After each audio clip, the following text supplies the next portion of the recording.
नमस्कार, आप देख रहे हैं न्यूज़ टाइम्स और आपके साथ मैं हूं विनोद जॉन पॉल। तो आइए खबरों के सिलसिले को आगे बढ़ाते हैं। भक्ति की एक और मिसाल हमारे शहर के दो नौजवान धावकों ने कायम करने की ठान ली है। ये दोनों युवा धावक अयोध्या जाकर रामलला का दर्शन करेंगे, मगर जरा ठहरिए, ये दोनों धावक पूरे 820 किलोमीटर दौड़कर तय करेंगे। है ना एक बड़ी चुनौती।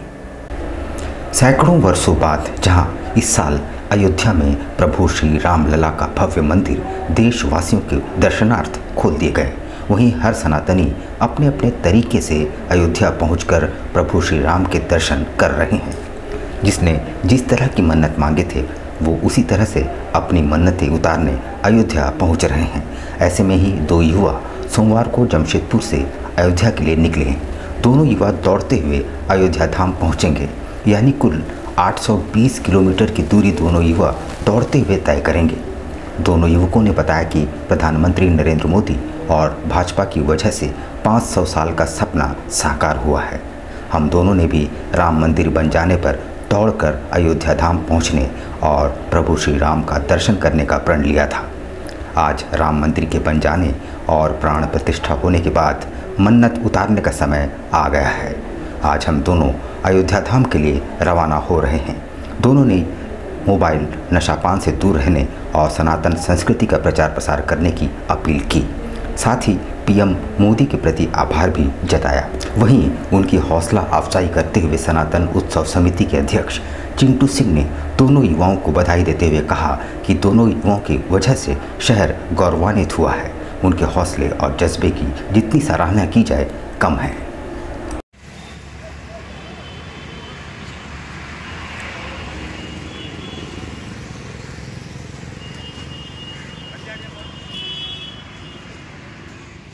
जय श्री राम जी।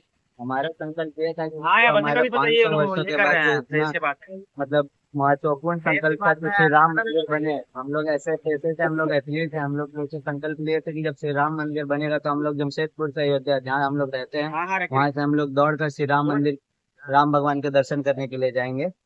यही हमारा संकल्प था कि और मोदी साहब को हम सबसे पहले धन्यवाद देना चाहेंगे जो हम और बीजेपी सरकार को जो हमारा इतना सहयोग किए हैं इस मंदिर को बनाने में।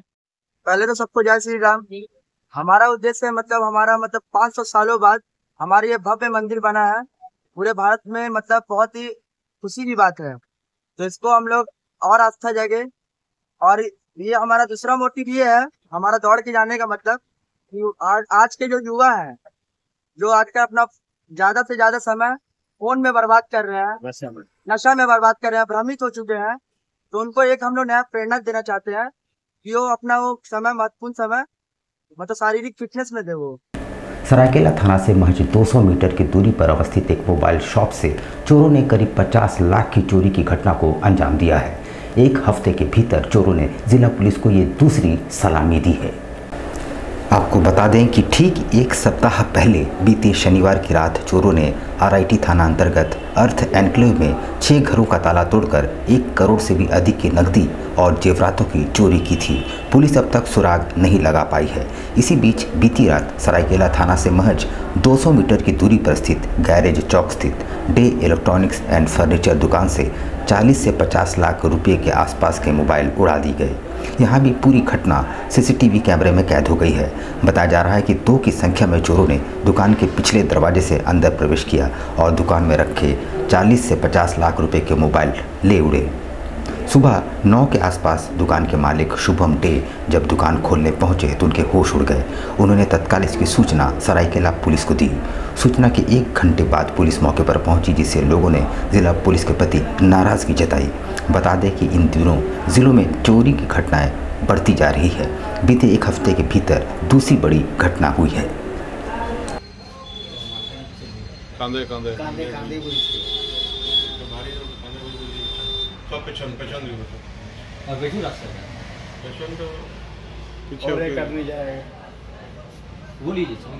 आगे वो देख के वो जाली था ये दुईटा बैग नहीं को जाली देखो जाली दो बैग लेके जा रहे तो बड़ा नहीं आया ना। चांडिल थाना क्षेत्र के NH-32 के निकट पिछले दिनों 19 वर्षीय करण महतो का शव पाया गया था। परिजन और ग्रामीण इसे हत्या मानते हैं, पर पुलिस अब तक किसी नतीजे पर नहीं पहुंची है। इससे नाराज ग्रामीणों ने कैंडल मार्च निकाला। परिजनों और ग्रामीणों ने करण की हत्या की आशंका जताई है। रविवार को परिजनों ने ग्रामीण संघ कैंडल मार्च निकाला और चांडिल थाने का घेराव कर जोरदार प्रदर्शन किया। परिजनों ने पुलिस को 24 घंटे का अल्टीमेटम देते हुए कहा कि यदि 24 घंटे के भीतर पुलिस करण के हत्यारे को गिरफ्तार नहीं करती है तो सड़क जाम कर दिया जाएगा। साथ ही ज़रूरत पड़ने पर एसपी कार्यालय का भी घेराव किया जाएगा। आपको बता दें कि मृतक करण सिंघू कॉलेज के इंटर साइंस का छात्र था। पिछले बुधवार को उसकी प्रैक्टिकल की परीक्षा थी। मंगलवार की रात 12 के आसपास वह घर से निकला था। सुबह उसका शव मिला।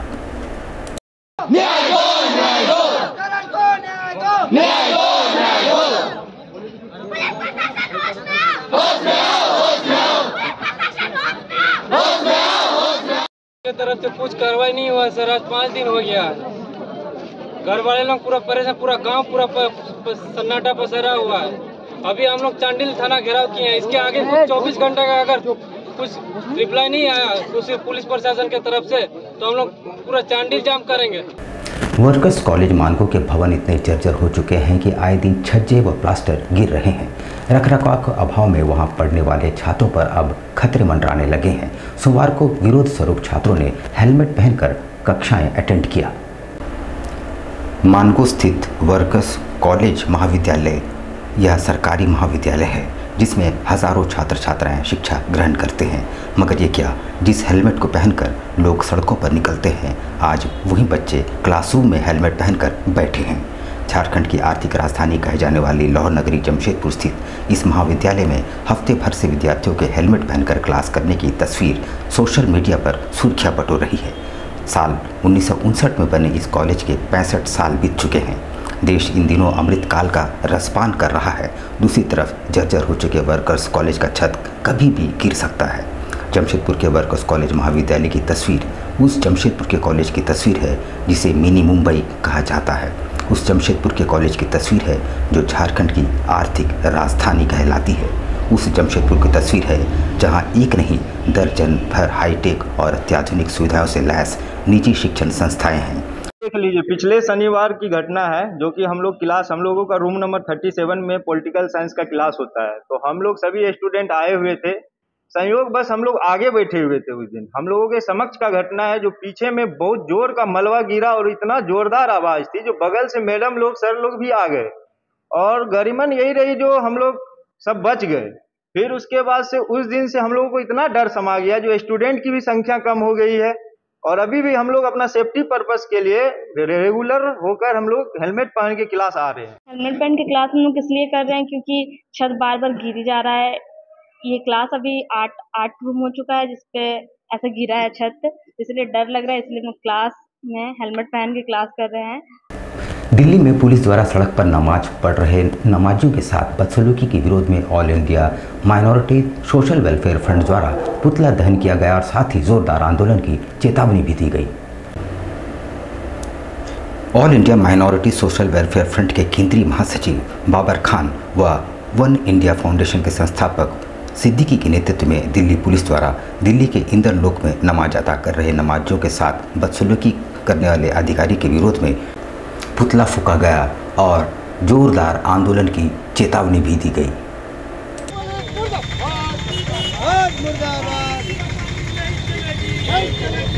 अरे यार वीडियो भी नहीं बन पाया मालूम है। अरे लेके खड़ा हुआ मार दिया।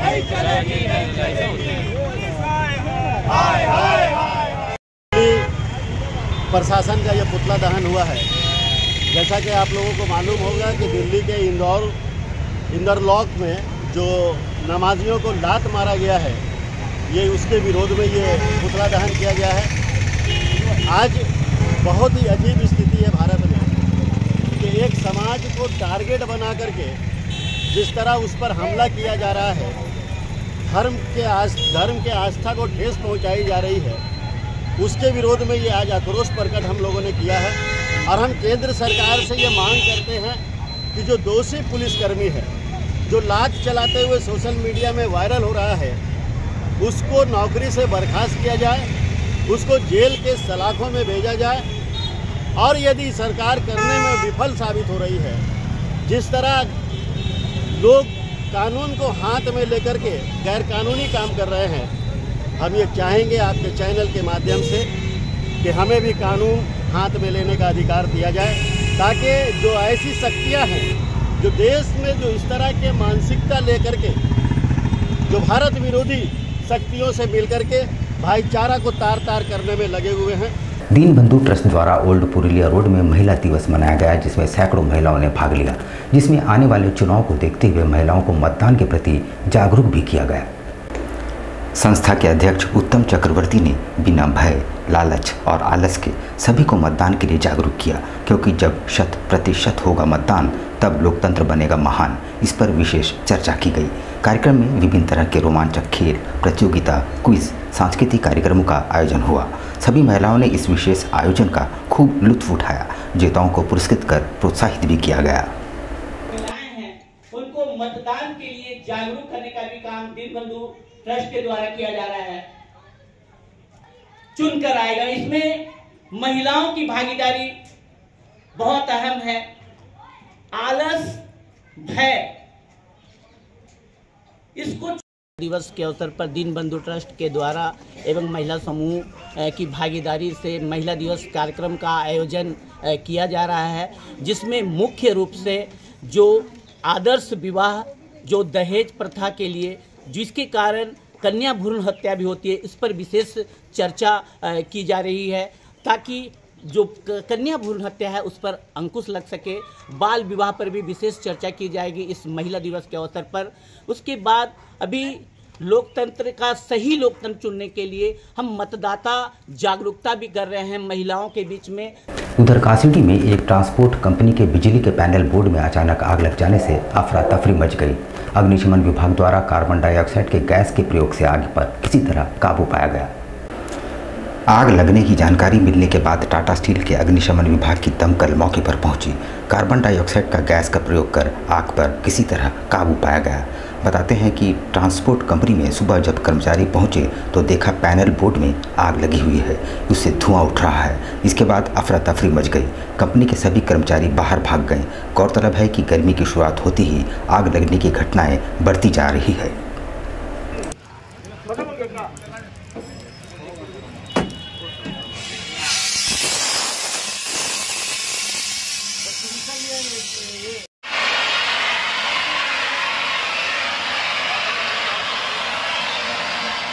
आपको मैसेंजर द्वारा फायर स्टेशन में हम लोग को सूचना मिला कि कासीडी न्यू कासीडी चौक में कामड़ा जो ऑफिस है उसके पैनल बोर्ड के पास एक शॉर्ट सर्किट से आग लगा हुआ था।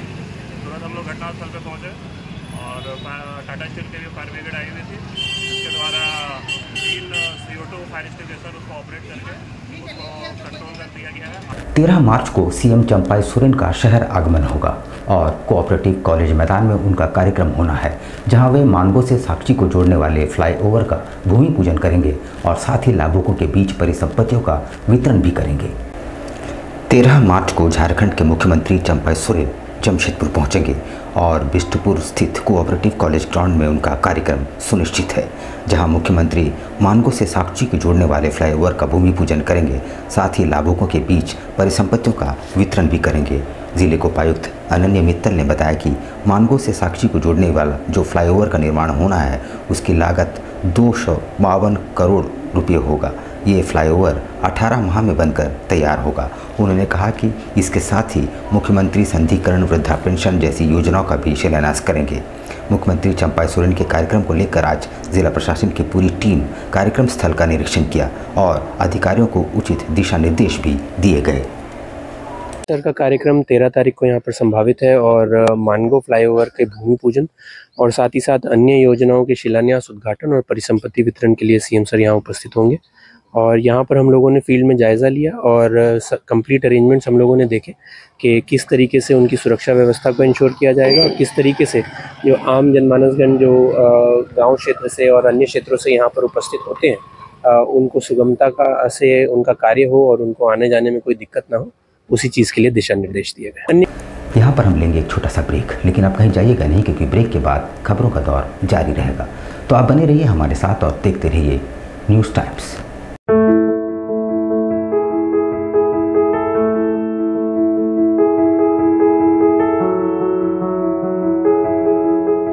कैसे हो मनोज? ठीक ही है भैया। ठीक तो बोल रहे हो, ठीक तो दिख नहीं रहे हो। तुम्हारे उम्र में तो हम 10-10 किलोमीटर दौड़ जाया करते थे। सारे लोग टहल रहे हैं, तुम सुस्त बैठे हो। वो क्या है ना भैया कि थोड़ा प्रॉब्लम हो गया है। प्रॉब्लम? हम तुम्हारे बड़े भाई जैसे हैं, तुम अपना समस्या बताओ हमको। हो सकता तुम्हारी समस्या का समाधान हमारे पास हो। वो क्या है ना भैया कि हमको पाइल्स हो गया है। बहुत सारे डॉक्टर को दिखाया लेकिन कहीं पे कोई आराम नहीं मिला।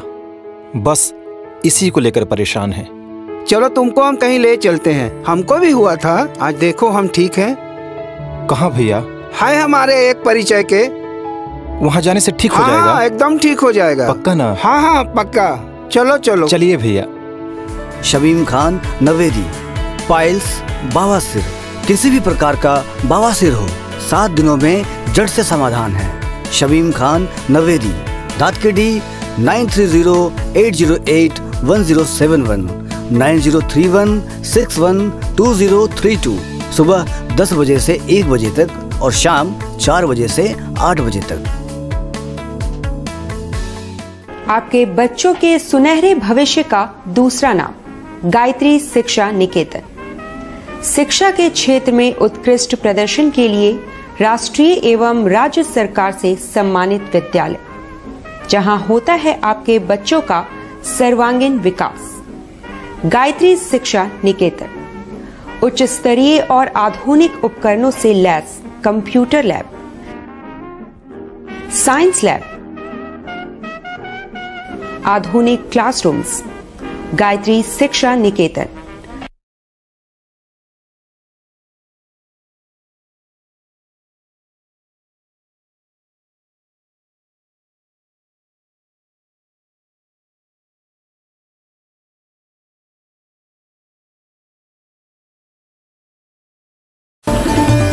Indian Bakery, specialist in cakes and confectionery items. Online booking facilities. Online booking facilities. Specialist in all types of patties, eggless cake, birthday cake, anniversary cakes, wedding cakes,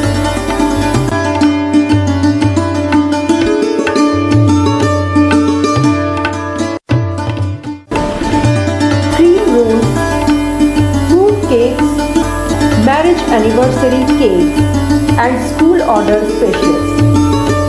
Please do visit with your friends and family.